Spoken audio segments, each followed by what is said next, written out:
کے لحاظ سے تین احکام ثابت ہوتے ہیں۔ قرب کہتے ہیں نزدیکی اور بعد کہتے ہیں دوری۔ تو نزدیکی اور دوری کے لحاظ سے تین احکام ثابت ہوتے ہیں، یعنی تین قاعدے ہیں اس کے۔ نمبر ایک، اگر دو حرف ایک جگہ ایسے جمع ہو جن کا مخرج دور دور ہو تو پہلے حرف کا اظہار ہوتا ہے، یعنی اظہار جو ہے وہ دوری مخرج کی وجہ سے ہوتا ہے۔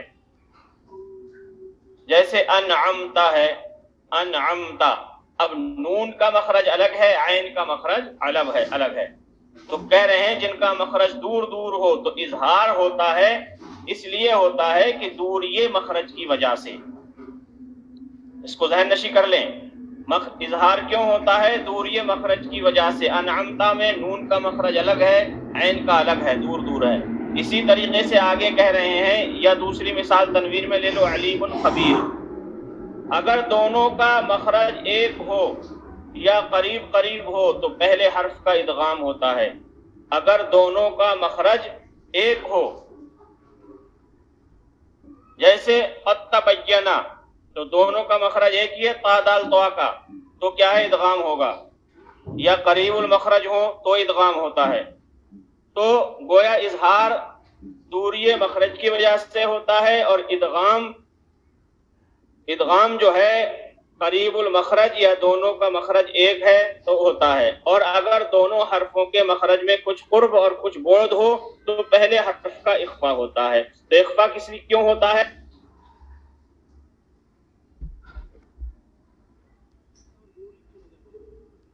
تو پہلے حرف کا اخفا ہوتا ہے۔ من کانا، کہہ رہے ہیں اگر دونوں حرفوں کے مخرج میں کچھ قرب اور کچھ بعد ہو تو اس کی وجہ سے کیا ہوتا ہے؟ اخفا ہوتا ہے۔ اظہار حرف کی اصلی حالت کو بلا کسی تغیر کے ادا کرنے کو اظہار کہتے ہیں۔ حرف کی اصلی حالت یعنی جمع و مخارج و صفات کے ساتھ ادا کرنا، کسی طرح کا تغیر یعنی بدلاؤ نہ کرنا، اسی کو کیا کہتے ہیں؟ اظہار کہتے ہیں۔ یعنی حرف کو اس کے مخرج اور صفات لازمہ کے ساتھ ادا کرنا، اور بس اس کا حکم یہ ہے کہ اس میں کبھی غنہ نہیں کیا جاتا۔ انعمتا، علیم خبیر، یہ جو اظہار ہے اس میں کبھی بھی، اس کا حکم یہ ہے کہ اس میں کبھی بھی غنہ نہیں کیا جاتا ہے۔ اظہار میں ادغام، پہلے حرف ساکن کو دوسرے حرف متحرک سے بدل کر مشدد پڑھنے کو ادغام کہتے ہیں۔ جیسے قالت طائفہ،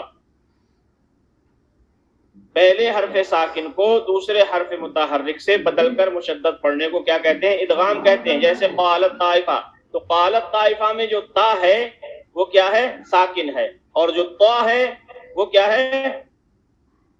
متحرک ہے۔ تو ہم نے ساکن حرف کو کس سے بدل دیا؟ متحرک سے بدل دیا۔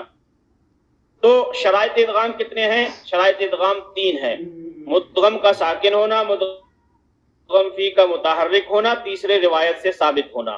تو یہاں مدغم ساکن بھی ہے، مدغم فی متحرک ہے، اور روایت سے ثابت بھی ہے۔ تو کیا ہے؟ قالت طائفہ کے بعد ادغام قالت طائفہ پڑھا جائے گا۔ تا کو ہم نے کس سے بدل دیا؟ تو سے۔ تو اب یہاں تا دال طوا کا مخرج ایک ہی ہے، تو اس وجہ سے جب ایک ہی مخرج ہے دونوں کا تو یہاں ادغام ہو گیا۔ اس میں کبھی غنہ ہوتا ہے اور کبھی نہیں ہوتا ہے، اس میں کبھی غنہ ہوتا ہے اور کبھی نہیں ہوتا ہے۔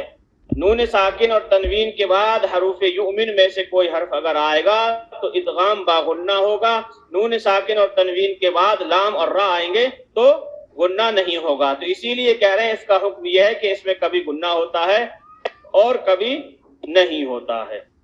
تنبیہ، ادغام کی تعریف سے تم اتنا سمجھ گئے ہوگے کہ ادغام 2 حرفوں میں ہوتا ہے جن میں کا پہلا حرف ساکن ہوتا ہے اور دوسرا متحرک۔ پہلے حرف کو مدغم کہتے ہیں اور دوسرے حرف کو مدغم فی کہتے ہیں۔